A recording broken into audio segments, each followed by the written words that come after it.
Hello, this is Dr. Grande. Today's question is, can I analyze the case of Chris McCandless? McCandless was the subject of a book titled Into the Wild, and later a movie with the same name. Just a reminder, I'm not diagnosing anybody in this video, only speculating about what could be happening in a situation like this. If you enjoy this video, please like it, subscribe to my channel, and consider supporting me on Patreon. I'll put the link to Patreon in the description for this video. So I'll start with the background of Chris McCandless and his story in the wilderness, and then I'll move to the analysis. Chris McCandless was born in El Segundo, California on February 12, 1968. His mother was named Billy and his father, Walt. He had a younger sister and 6 half-siblings from Walt's first marriage. They lived with their mother in California and later in Colorado. When McCandless was around 6 years old, Walt was hired by NASA to work as an antenna specialist.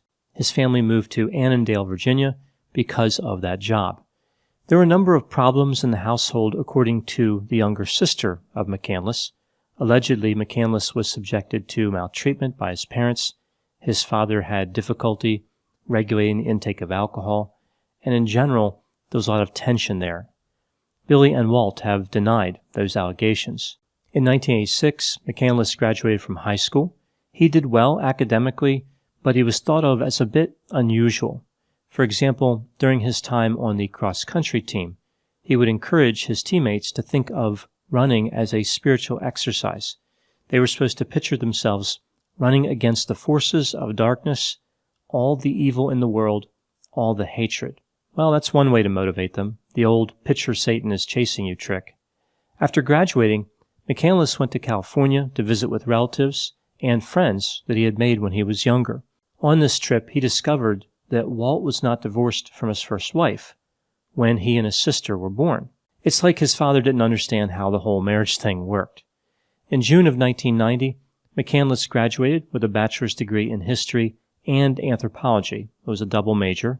He donated about $24,000 to charity and started driving west in his Datsun 210. He would visit states like California, Arizona, Nevada, South Dakota, Oregon. He started using the name Alex Supertramp. He did not tell his family where he was going. His parents hired a private investigator to find him, but McCandless would never speak to any of his family members again. In July 1990, when he was in Arizona, his car was caught in a flood.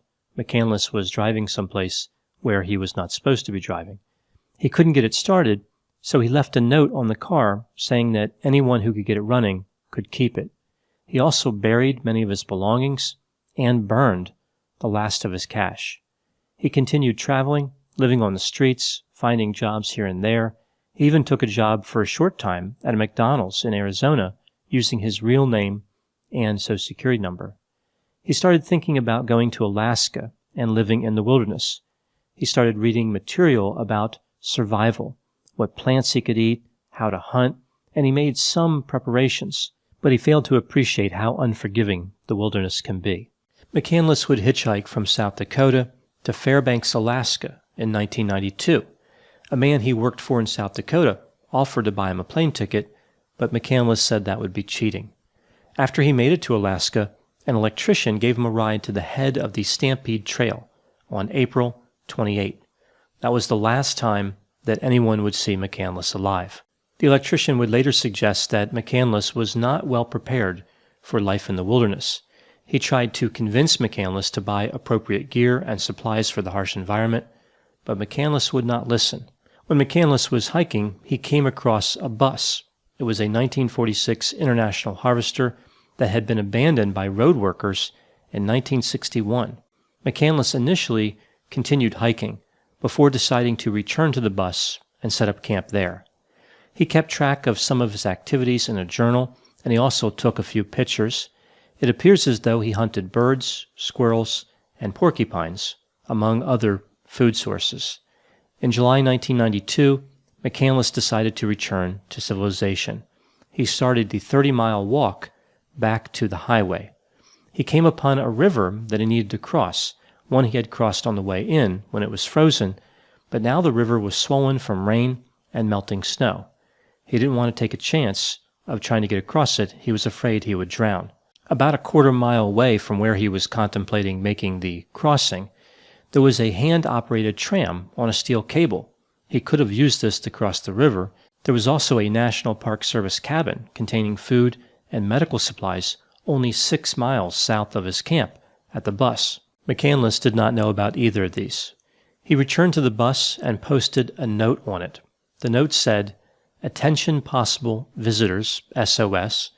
I need your help. I am injured, near death, and too weak to hike out. I am all alone. This is no joke. In the name of God, please remain to save me.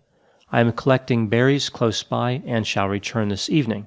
Thank you, Chris McCandless." Then he had the month August with a question mark by it. Later he would take a photograph holding a note that said, "I have had a happy life and thank the Lord.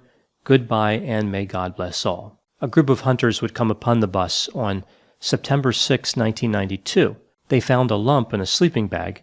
When one of the hunters went around to the other side of the bus, he could see a human head. The hunters notified the police, who arrived the next day. They found the body of Chris McCandless. It is believed that he had died on August 18, 19 days before he was found. He was 24 years old. 8 months before, he had weighed 140 pounds. His body only weighed 67 pounds when the autopsy was performed. There has been much speculation about what caused the death of Chris McCandless. It seems fairly clear that starvation probably played a key role, but what factors led to that? We see theories about toxic alkaloids in certain plants, but the available evidence doesn't really support those toxins were in the plants that McCandless consumed.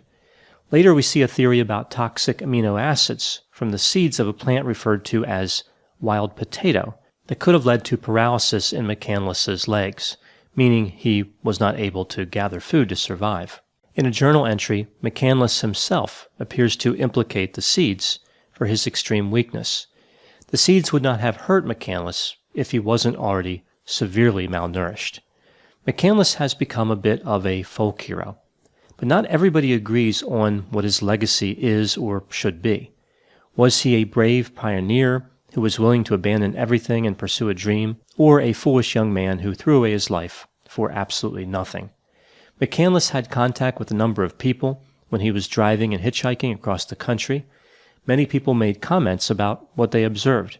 Here is a potential personality profile based on the many opinions people had of McCandless. When I conceptualize personality, I typically use the 5-factor model. I remember the 5 factors through the acronym OCEAN: openness to experience, conscientiousness, extroversion, agreeableness, and neuroticism.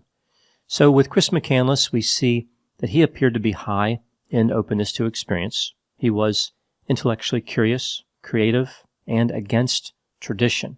He resisted and even despised authority. We see low conscientiousness. He took a lot of chances and did not seem well organized, although he did seem to have a great work ethic. He had high extroversion. He was assertive, outgoing, friendly, and sensation-seeking. We see that his level of agreeableness was mixed. He had both high and low facets. He was not always straightforward. He would not accept criticism. He did not appear to have a great deal of empathy, but at the same time, he donated a substantial amount of money to charity, so he seemed altruistic. His level of neuroticism is similar. We see high and low facets. He did not appear to be particularly depressed or anxious, but he did have trouble resisting temptation. McCandless seemed to be overconfident. He believed that he could get himself out of any predicament. He took specific pride in his ability to go without food for long periods of time. He had taken a number of risks prior to hiking in the Alaskan wilderness. His family already had concerns because he came close to dying a few times. So what happened with McCandless? Was he a hero who figured something out, something about life, some higher purpose, like a role model to others who wanted to resist authority? Or was he just an overconfident, self-centered individual who gravely underestimated danger? Many people in Alaska view McCandless as foolish, just another person trying to discover themselves or some universal truth by trekking into dangerous country. In their journey of self-discovery, they end up discovering death. There are others who view McCandless as a legend, They romanticize him and his experience, viewing him as someone brave enough to take on the system, break free of society, and live on his own, when, of course, ultimately, he died on his own. In 2019, a woman died when she was on her way to visit the bus where McCandless died. She was crossing the same river that stopped McCandless from escaping the wilderness when she was swept away by the current. The bus was eventually airlifted out of the area to prevent further fatalities. So we can see McCandless hasn't been a good role model to everybody. My theory is that McCandless was a bit narcissistic, unrealistic, and self-absorbed. He believed that he had figured something out that other people could not. He understood what the rest of society was unwilling to or unable to understand. He was able to think abstractly pretty well, but not think concretely. Both are necessary for survival. We see that with the high openness to experience, somebody has that good ability to put together theories, to think in abstract terms, but they have trouble with concrete thinking. They don't understand how some concepts really don't move too much. They aren't highly symbolic. Sometimes a dangerous object or situation can be lethal. There is no negotiating in some situations. To McCandless, life was very fanciful. He would just drive from place to place. He was amazed by the beauty around him. He didn't bother carrying a map, or at least not an adequate map. He wanted to believe he was exploring uncharted territory. He was off the grid, separate and free from society. It was his mission to be like a human pinball, perhaps a victim of making a literal interpretation of the phrase, "any way the wind blows." He didn't really worry about dangers. He believed that things would always work out. He reminds me of Mr. Magoo, this cartoon character who always seems to put himself in great danger but never gets hurt. Although, to be fair to Mr. Magoo survived. Some people believe that McCandless was suicidal, like he wanted to die in the wilderness. I don't think he did. I believe he was willing to die. He realized at some level he was taking tremendous risks, but I don't think he was actively trying to end his own life. I think he made the mistake of ignoring the fact that he was losing weight. He put himself in a precarious position. Then eating those seeds only pushed him over the edge. If he had stumbled upon the river close enough to see that tram, he would probably be alive today, although he would have continued taking risks, very likely, so it's really hard to say. Regardless of what he intended or did not intend, McCandless had an impact on many people. His story raises a number of questions. Is society too boring for some people? Is surviving too easy? Do some people need to survive a dangerous experience to prove to themselves they can accomplish other goals in the safety of society? Some people feel the need to risk their lives in order to enjoy their lives, which is kind of like a person saying they need to burn their house down in order to feel warm. I think the true legacy of McCandless is how some people need to be more careful about who they view as a role model. McCandless was a misguided young man who died a terrible death, not some mythical hero who should inspire generations to come. Those are my thoughts on Chris McCandless. Please put any opinions and thoughts in the comment section. They always generate an interesting dialogue. As always, I hope you found my analysis of this topic to be interesting. Thanks for watching.